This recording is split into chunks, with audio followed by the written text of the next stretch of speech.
Hello friends, good morning. मैं आज आपके सामने प्रस्तुत हो रहा हूँ आपका नए चैप्टर को लेके, जिसका नाम है रिडिम्पशन ऑफ प्रेफरेंशियल शेयर या रिडिम्पशन ऑफ शेयर। चूँकि ये बीकॉम पार्ट 2 और मास्टर डिग्री यानी पीजी का सिलेबस है और बहुत ही छोटा चैप्टर है, बहुत ही मज़ेदार चैप्टर है दोस्तों। अगर आपका इशू ऑफ शेयर आप थोड़ा बहुत जानते हैं और अगर भूल भी गए हैं फिर भी आप इस चैप्टर को बना सकते हैं। और एस.एम. शुक्ला का बुक अगर आप फॉलो करेंगे तो आपको उसमें 13 सवाल मिलेंगे, और एस.के. सिंह का बुक फॉलो करेंगे तो उसमें भी आपको 13 सवाल मिलेंगे। तो और एग्जाम्पल भी 10-12 मिल जाएंगे आपको, और उसके ज़रिए आप इजली इस चैप्टर पर अपना नियंत्रण स्थापित कर सकते हैं। बहुत ही आसान चैप्टर है। चूँकि इस चैप्टर का नाम ही है पूर्वाधिकार अंशों का शेयर शोधन, इसलिए मैं इस पर आपको कुछ विचार रख रहा हूँ। अगर शोधन या विमोचन शब्दकोश पर अगर हम लोग ध्यान दें तो इसका आशय होता है शोधन करने की क्रिया, यानी द एक्ट ऑफ रिडीमिंग, अर्थात भुगतान करने या पे ऑफ से है। संक्षेप में अगर हम लोग इसे कहें तो बोल सकते हैं कि पूंजी को वापस करना ही शोधन है या परिशोधन है, या इसे विमोचन भी कहा जाता है। तो दोस्तों, चूँकि आपको बताया गया कि कंपनी अधिनियम के आधार पर इक्विटी शेयर होल्डर जो होते हैं उनका पूंजी वापस करने की जो प्रक्रिया है वो लिक्विडेशन के समय में होती है, जब कंपनी लिक्विडेट होती है। तो लिक्विडेशन चैप्टर में हम लोगों ने जाना। लेकिन जो प्रेफरेंशियल शेयर होल्डर होता है वो दो प्रकार का होता है, एक होता है रिडीमेबल और एक होता है इरिडीमेबल। रिडीमेबल का मतलब होता है शोधनीय पूर्वाधिकार अंश, और इरिडीमेबल का हिंदी में बोलते हैं अशोधनीय पूर्वाधिकार अंश। अशोधनीय पूर्वाधिकार अंश का जो शोधन है, यानी जो कर्ज चुकाया जाता है, वो कंपनी के समाप्ति पर ही होता है।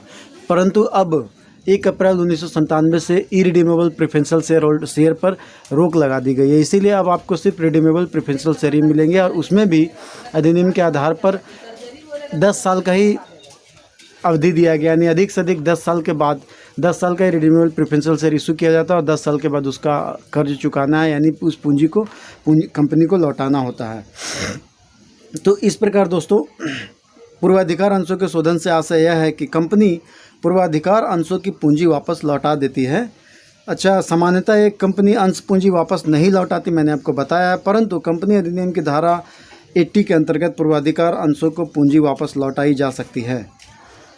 तो शुद्ध पूर्वाधिकार अंश क्या है, इसे भी हम लोग जान लेते हैं। शुद्ध पूर्वाधिकार अंश वैसे अंश होते हैं जिनकी पूंजी का भुगतान एक निर्धारित अवधि के अंत में या एक निर्धारित अवधि के अंदर देय होता है, यानी करना होता है। और कंपनी अधिनियम जिसे संशोधित कर दिया गया 1988 के अनुसार, कंपनी केवल उन्हीं पूर्वाधिकार अंशों का शोधन करती है जो निर्गमन की तिथि से 10 वर्षों के अंदर शुद्ध है। जिन पूर्वाधिकार अंशों का शोधन कंपनी के जीवन काल में नहीं किया जाता उसे हम लोग अशुद्ध पूर्वाधिकार अंश कहते हैं। अब ऐसे अंशों के निर्गमन पर भी रोक लगा दी गई, मैंने आपको इसके बारे में बता दिया है। अब देखिए दोस्तों, आगे है पूर्वाधिकार अंशों के शोधन के संबंध में एटीसी में क्या व्यवस्था है। पहला व्यवस्था है कि हमेशा पूर्णतः पूर्वाधिकार अंशों का ही शोधन किया जाएगा, यानी फुली पेड प्रेफरेंशियल शेयर का ही आपको पेमेंट करना है। जो फुली पेड नहीं है, जो पार्टली पेड है, यानी अंश पूर्णदत्त हैं, उनका शोधन नहीं किया जाएगा। दूसरा है सोर्स ऑफ रिडीम्पशन। अगर आपने कर्ज लिया है, यानी कंपनी ने भी कर्ज लिया, तो उस कर्ज को कैसे चुकाएंगे, इसे कहते हैं सोर्स ऑफ रिडीम्पशन। तो एटीसी के अंतर्गत बताया गया है कि आप अंशों का शोधन या तो लाभ में से कर सकते हैं या शेयर इशू करके कर सकते हैं, अन्य लाभांश के जरिए भी कर सकते हैं। तो इसे हम लोग कहते हैं आउट ऑफ प्रॉफिट और आउट ऑफ कैपिटल, यानी दो माध्यम के द्वारा आप शेयर इशू कर सकते हैं। अगर आउट ऑफ प्रॉफिट से आप शेयर इशू या आउट ऑफ प्रॉफिट से अगर कैपिटल का रिडीम्पशन करना चाहते हैं तो इसमें आपको ध्यान देना पड़ेगा कि किन किन सोर्स से आप पैसा निकाल सकते हैं। जैसे मैं कुछ पॉइंट गिना रहा हूँ। सबसे पहला, प्रॉफिट एंड लॉस अकाउंट से पैसा निकाल सकते हैं, जनरल रिजर्व से निकाल सकते हैं, रिजर्व फंड से निकाल सकते हैं, इंश्योरेंस फंड से निकाल सकते हैं, डिविडेंड इक्वलाइजेशन फंड से निकाल सकते हैं, एम्प्लॉय कॉम्पनसेशन फंड से निकाल सकते हैं, और वर्कर्स एक्सीडेंटल फंड से निकाल सकते हैं। अर्थात ये सभी जो फंड्स हैं ये सब रेवेन्यू नेचर के हैं, और रेवेन्यू नेचर से पैसा निकाल के आपको सबसे पहले कैपिटल रिडीम्पशन रिजर्व में ले जाना है, और उसके बाद वहाँ से आप उसका पेमेंट करेंगे। और दोस्तों, सावधानी क्या, किससे आप पैसा नहीं निकाल सकते हैं उसके बारे में मैं आपको बता रहा हूँ। पहला है आपका सिक्योरिटी प्रीमियम से आप पैसा नहीं निकाल सकते हैं, शेयर फॉरफिटेड अकाउंट से नहीं निकाल सकते हैं, प्रॉफिट प्रायर टू इनकॉर्पोरेशन से नहीं निकाल सकते, कैपिटल रिजर्व से नहीं निकाल सकते, डेवलपमेंट रिबेट रिजर्व से नहीं निकाल सकते, इन्वेस्टमेंट अलाउंस रिजर्व। ये जो आपको 7 बताए गए, 7 ऐसे फंड्स हैं जहाँ से आप कैपिटल रिडीम्ड नहीं कर, जहाँ से पैसा निकाल के आप प्रेफरेंशियल शेयर का कैपिटल रिडीम्ड नहीं कर सकते हैं। और इस प्रकार के जो फंड है इसे कहते हैं कैपिटल नेचर का। तो कैपिटल नेचर का के फंड से आप सिर्फ प्रेफरेंशियल शेयर का प्रीमियम का ही पेमेंट कर सकते हैं, कैपिटल का पेमेंट आप नहीं कर सकते हैं। तो इस प्रकार आपने जाना कि किस फंड का उपयोग हम रिडीम्शन ऑफ प्रेफरेंशियल शेयर में करेंगे और किस फंड का उपयोग हम लोग प्रीमियम के पेमेंट में करेंगे, यानी प्रीमियम पर अगर रिडीम्शन किया गया है तो आपने जाना दोस्तों कि नया शेयर इशू करके भी हम लोग रिडीम्शन कर सकते हैं और प्रॉफिट से भी कर सकते हैं, और एक दोनों मिला के भी कर सकते हैं, यानी पार्टली आप आउट ऑफ प्रॉफिट से करेंगे, पार्टली कैपिटल से करेंगे। इस प्रकार के भी क्वेश्चन मिल सकते हैं आपको। तो अब आइए दोस्तों हम लोग इसके बारे में और थोड़ा कंसेप्चुअल इजी तरीक़ा से जानने का प्रयत्न करते हैं। देखिए, मैंने जो बोर्ड में आपको लिख के दिखाया एक concept of the redemption of preferential share, आपने इसमें दिखाया जा रहा है कि कैपिटल जो है दो प्रकार का होता है। एक है आपका इक्विटी शेयर कैपिटल, दूसरा है preferential share capital. Equity share capital जो फुल्ली और पार्टली दो प्रकार के आपको मिलेंगे, उसी प्रकार प्रेफरेंशियल शेयर कैपिटल भी आपको फुल्ली और पार्टली मिलेंगे। तो इक्विटी शेयर कैपिटल को मैंने लिखा on the time of liquidation, liquidation के समय ही आप उसका पेमेंट करेंगे। ध्यान दीजिए, लिक्विडेशन के समय आप on the time of liquidation के समय ही इक्विटी शेयर होल्डर का सारा पैसा चुकाया जाता है। लेकिन प्रेफरेंशियल शेयर होल्डर का पैसा ऑन सर्टेन टाइम, यानी मिनिमम 10 ईयर तक, यानी मैक्सिमम 10 ईयर तक जो है, 10 ईयर के बाद आपको इसका पेमेंट चुकाना होता है। ये सब 80C कंपनी अधिनियम 1956 के आधार पर सेक्शन 80C के अंतर्गत ये सब आपको देखना है। उसके बाद आप देखिए दोस्तों, मैंने लिखा है कि प्रेफरेंशियल शेयर जो दो प्रकार के होते हैं, एक रिडीमेबल और irredeemable. Redeemable preferential share on the certain period at least 10 year, 10 year के अंदर ही इसको चुकाना होता है। लेकिन इरिडीमेबल प्रेफरेंशियल शेयर का जो है लिक्विडेशन पे समय में इसका पेमेंट करना अब ये नहीं रहा है। तो इसमें जो अमेंडमेंट हुए हैं 1997 में भी हुए, not issue of irredeemable share, यानी अब इरिडीमेबल शेयर का आप इरिडीमेबल शेयर प्रेफरेंशियल शेयर का आप इशू नहीं कर सकते हैं, अब इशू नहीं होगा। और irredeemable of preferential share eight most 10 year, जो भी रिडीम्शन वाला जो आपका प्रेफरेंशियल शेयर आप इशू करना चाहते हैं वो सिर्फ 10 साल से अधिक के लिए भी नहीं होगा। ये दो अमेंडमेंट हुए हैं। उसके बाद इसको अगर डेफिनेशन के तौर पर लिखा जाए तो मैंने इसे लिखने का प्रयास किया है। देखिए, वो इस प्रकार है, only paid up preferential share capital amount return to preferential share, only fully paid up preferential share capital amount return to preferential share holder is called redemption of preferential share. तो on the time of the period at most 10 year तक जो share issue किया गया है उसको आपको payment करना है। तो इस पेमेंट में जो आपको कंडीशन बताया गया है, इस कंडीशन पर आपको ध्यान देना है। 3 इंपॉर्टेंट कंडीशन है। सबसे पहला कंडीशन है आपका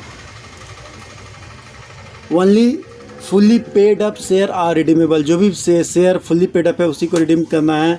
for making partly paid up to fully paid up, अगर आप पार्टली पेड अप को फुल्ली पेड अप में बदलते हैं या बदलने का आर्टिकल्स ऑफ एसोसिएशन में अगर कहीं प्रावधान है तो बदल देने के बाद ही आप उसका रिडीम्शन कर सकते हैं।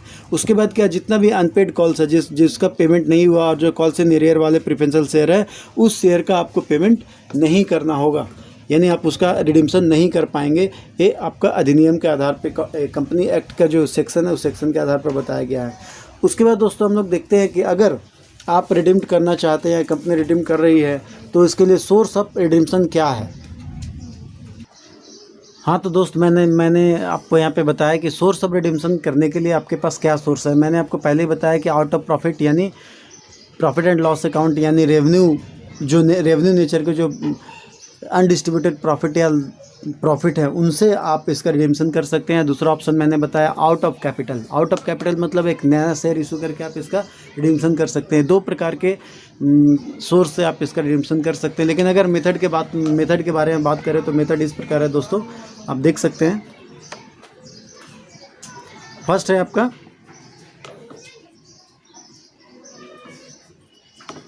Out of capital, out of profit और बोथ, और चौथा है कन्वर्सेशन। देखिए मैंने यहाँ पे लिखा है out of capital, out of profit, both, यानी पार्टली आउट ऑफ प्रॉफिट और पार्टली आउट ऑफ कैपिटल। उसके बाद है कन्वर्सेशन, यानी ये 4 मेथड्स है। इन 4 मेथड्स के जरिए आप इसका पेमेंट करते हैं। लेकिन मैंने सोर्स की बात की है, इसीलिए सोर्स में आपको 2 ही सोर्स है, आउट ऑफ प्रॉफिट और आउट ऑफ कैपिटल। तो हम लोग अभी आउट ऑफ प्रॉफिट के बारे में ही सिर्फ फोकस करने वाले हैं। देखिए आउट ऑफ प्रॉफिट में आपको ध्यान देना है कि जो भी प्रॉफिट से आप पैसा जिस सोर्स से पैसा निकालना चाहते हैं उस सोर्स से पैसा निकाल के आपको सबसे पहले कैपिटल रिडेम्पशन रिजर्व में ले जाना होगा। जहाँ कि जैसा कि मैंने यहाँ पर एक कप जैसा बनाया है, कप में से मैंने दिखाया है, देखिए इस तरह से प्रॉफिट का जो हिस्सा है या जो रेवेन्यू नेचर का जो प्रॉफिट है उस प्रॉफिट से सबसे पहले आप कैपिटल रिडेम्पशन रिजर्व क्रिएट करेंगे और उस क्रिएशन में जो पैसा जमा होगा उससे उस पैसा से एक सर्टेन पीरियड के बाद जब आपका समय आएगा तो उस समय के बाद उसका रिडेम्पशन करेंगे। तो इस प्रकार दोस्तों रिडेम्पशन के लिए आपके पास 2 जर्नल एंट्री है और 1 क्रिएशन के लिए है, यानी 3 जर्नल एंट्री अधिक से अधिक है। और उसके बाद अगर फुली से पार्टली करते हैं तो उसके लिए आपके पास 2 एंट्री है, यानी कितना हो जाता है 2 और 1 3 2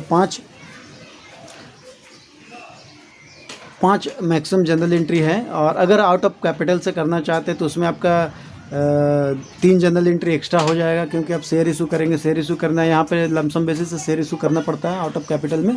तो पहले हम लोग यहाँ पे आउट ऑफ प्रॉफिट के बारे में जानेंगे। सबसे पहला जो आपका स्टेप है दोस्तों वो स्टेप है create capital redemption reserve by individual profit और प्रॉफिट एंड लॉस। ये सबसे पहला स्टेप है। पहले आपको एक कैपिटल रिडेम्पशन रिजर्व क्रिएट करना पड़ेगा। तो दोस्तों सबसे पहले आपको क्या करना है, कैपिटल रिडेम्पशन रिजर्व का क्रिएशन करना है। उस क्रिएशन के बाद आप क्या करेंगे, आपको क्रिएशन पर ध्यान देना है कि कहाँ से किस सोर्स से आपको पैसा लेना है। देखिए मैंने सोर्स का नाम लिख दिया, पहले भी बता चुका हूँ मैं। Undistributed profit, revenue reserve fund और इंश्योरेंस फंड 3 हो गया। उसके बाद general reserve 4, revenue reserve 5, dividend equalisation fund 6, employ compensation fund 7 और एम्प्लॉय एक्सीडेंटल फंड। इस प्रकार 8 प्रकार के फंड जो रेवेन्यू नेचर के फंड है उसके जरिए ही आपको पैसा निकाल के आपको क्रिएशन करना है, यानी कैपिटल रिडेम्पशन रिजर्व का क्रिएशन आपको करना है। उसके बाद दोस्तों देखिए किस फंड से आप पैसा को नहीं निकालना है। इसमें मैंने लिख दिया source not use for capital redemption reserve.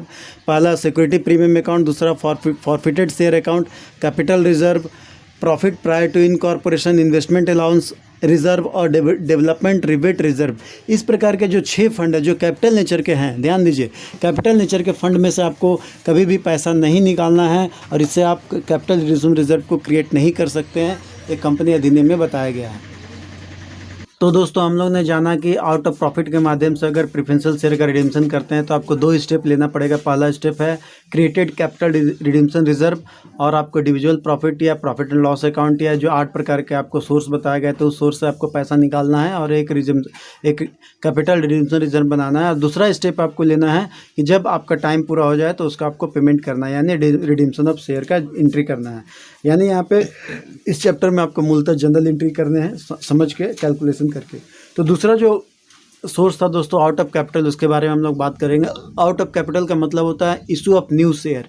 तो यहाँ जो आप शेयर इशू करने वाले हैं दोनों प्रकार के शेयर इशू कर पाएंगे। इक्विटी शेयर भी इशू किए जा सकते हैं और प्रेफरेंशियल शेयर भी इशू किए जा सकते हैं। और उन शेयर को इशू करने का भी जो तरीका एट प्रीमियम या एट डिस्काउंट भी हो सकता है। एट प्रीमियम में डिस्काउंट भी हो सकता है। एड पर में जितना आपका फेस वैल्यू वही मिलता है, एड प्रीमियम में उससे अधिक मिलता है, डिस्काउंट में उससे कम मिलता है। चूँकि आपको पहले शेयर आप पढ़े हैं इसीलिए आपको पता होगा।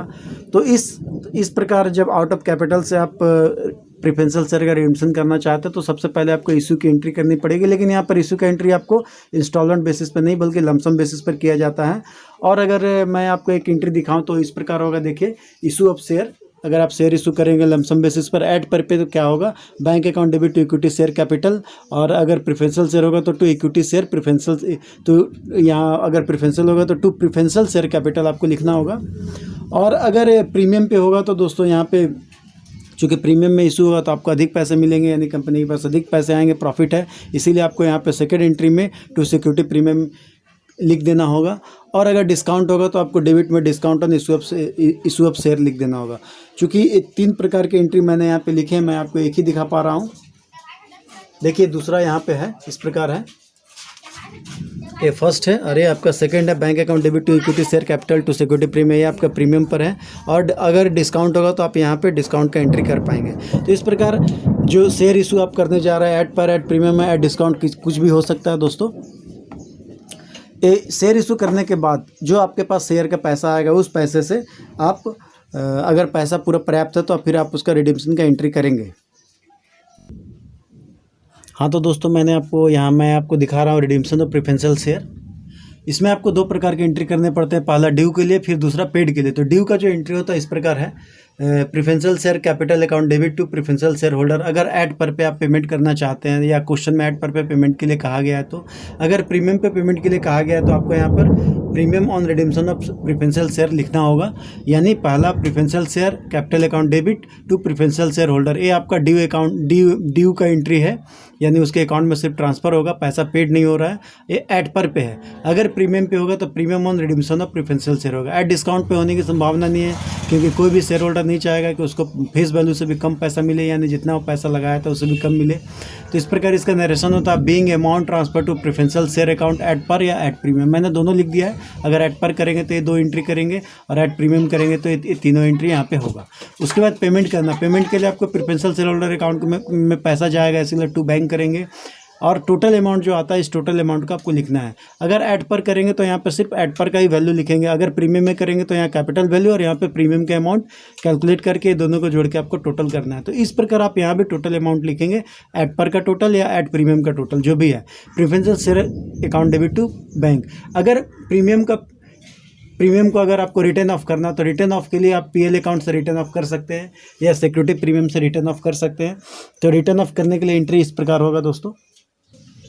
हाँ तो दोस्तों देखिए, रिटर्न ऑफ का अगर आप एंट्री करेंगे तो इस प्रकार होगा। सेकेंड वाला प्रॉफिट एंड लॉस अकाउंट या सिक्योरिटी प्रीमियम या any capital nature profit account अगर है, कोई भी कैपिटल नेचर का जो मैंने 7 आपको ऊपर बताया था, उसको डेबिट करेंगे और to premium on redemption of share, इसको यहाँ पे लिखना होगा। तो जितना भी प्रीमियम के अमाउंट है इससे आप ये दोनों जगह में लिखेंगे और इसका पेमेंट करेंगे, रिटर्न ऑफ करेंगे। तो दोस्तों ये तो आपने सीखा कि आउट ऑफ कैपिटल के माध्यम से कैसे हम लोग एंट्री करते हैं, इशू करते हैं, फिर उसका रिडीम्शन करते हैं। तो रिडीम्शन का एंट्री जो है आउट ऑफ प्रॉफिट में भी सेम ही रहेगा, रिडीम्शन का एंट्री में कोई फ़र्क नहीं पड़ने वाला। लेकिन आउट ऑफ प्रॉफिट में सबसे पहले मैंने आपको बताया था कि आपको एक कैपिटल रिडीम्शन रिजर्व आपको क्रिएट करना है। तो देखिए कैसे करेंगे इसका जनरल एंट्री।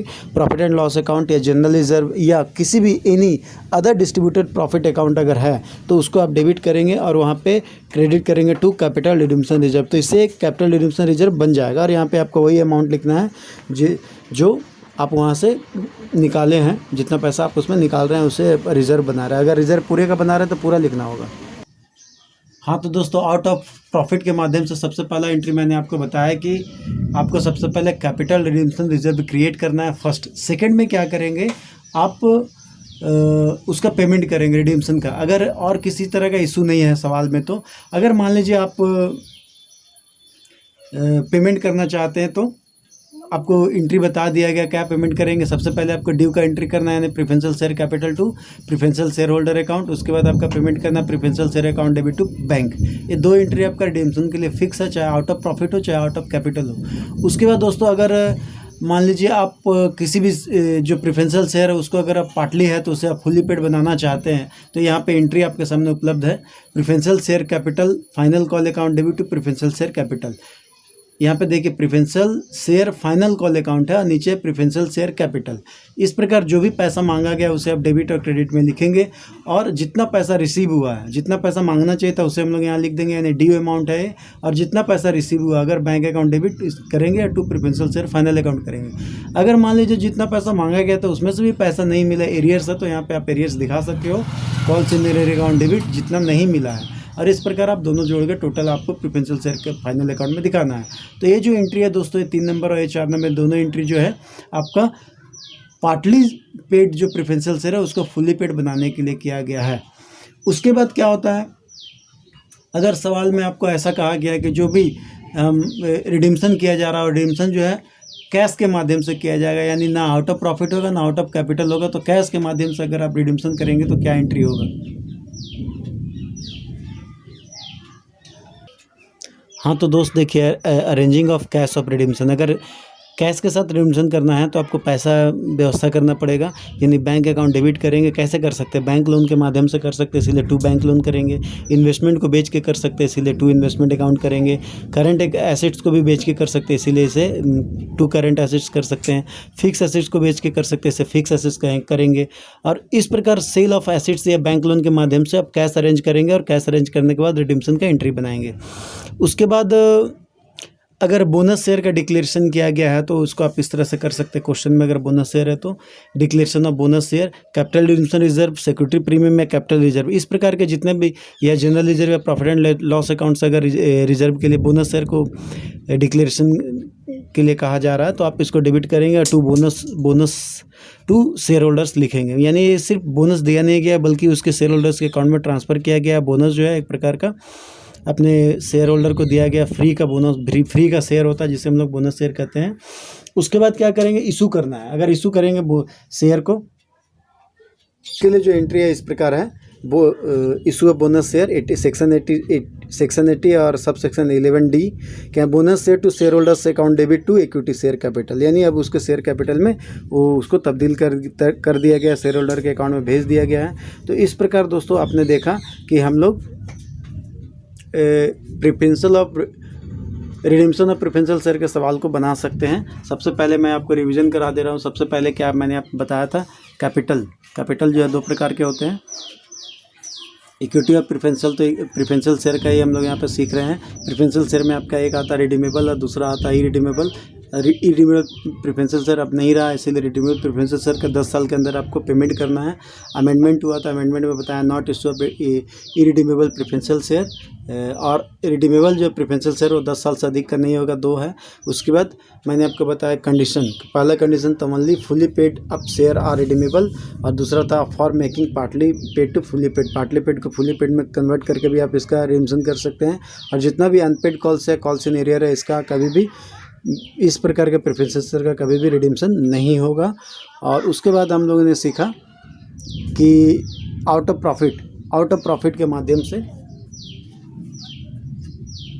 देखिए आउट ऑफ प्रॉफिट के माध्यम से, और दूसरा आउट ऑफ कैपिटल के माध्यम से हम लोग इसका, इस सोर्स के माध्यम से हम लोग इसका रिडीम्पशन करते हैं। तो आउट ऑफ प्रॉफिट में क्या होता है, हम लोग प्रॉफिट एंड लॉस अकाउंट या किसी प्रकार के रेवेन्यू नेचर का जो आपका प्रॉफिट होता है उसमें से पैसा ट्रांसफ़र करके हम लोग कैपिटल रिडीम्पशन रिजर्व बनाते हैं, और उसमें से जब समय पूरा हो जाता है तो उसमें से पैसा निकाल के हम लोग रिडीम्पशन का एंट्री करते हैं। तो रिडीम्पशन का जो एंट्री है दोस्तों दोनों में सेम होगा। सबसे पहले कैपिटल रिडीम्पशन रिजर्व का एंट्री क्या करेंगे ये आपको बताया गया। इस प्रकार आप क्या करेंगे, देखिए प्रॉफिट एंड लॉस अकाउंट से आपको पैसा निकाल के कैपिटल रिडीम्पशन रिजर्व में ले जाना है। उसके बाद अगर आप पेमेंट करेंगे तो पेमेंट इस प्रकार होगा, redemption preferential share capital to preferential share holder, और उसके बाद शेयर होल्डर टू बैंक। ये 2 एंट्री आपको रिडीम्पशन के लिए करनी है। और अगर प्रीमियम में रिडीम्पशन हो रहा है तो प्रीमियम और रिडीम्पशन ऑफ प्रेफरेंशियल शेयर आपको डेबिट करना है।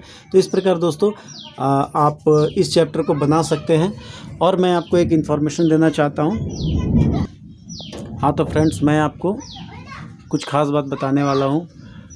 बात यह है कि मैं आपको सिर्फ कंसेप्ट पढ़ा रहा हूँ। कंसेप्ट अगर आप जान जाएंगे तो क्या होगा, आप आसानी से किसी भी चैप्टर को कर सकते हैं। इसीलिए कंसेप्ट पर फोकस किया गया। कंसेप्ट जब क्लियर हो जाएगा तो मैं आपको प्रैक्टिकल भी बताने वाला हूँ। तो फिर नए चैप्टर के साथ हम लोग कल उपलब्ध होंगे। तब तक के लिए धन्यवाद।